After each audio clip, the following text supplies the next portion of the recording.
Reforço da garantia de acesso aos tribunais e à justiça.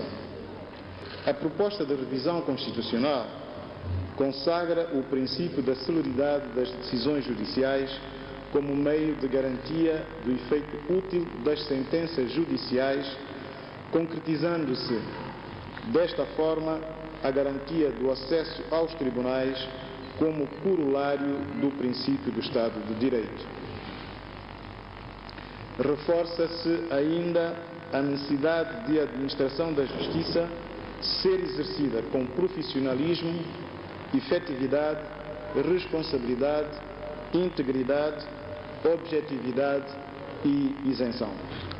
Pretende-se desta forma que os profissionais ajam de forma equidistante e com a lisura necessária nas decisões que tomam.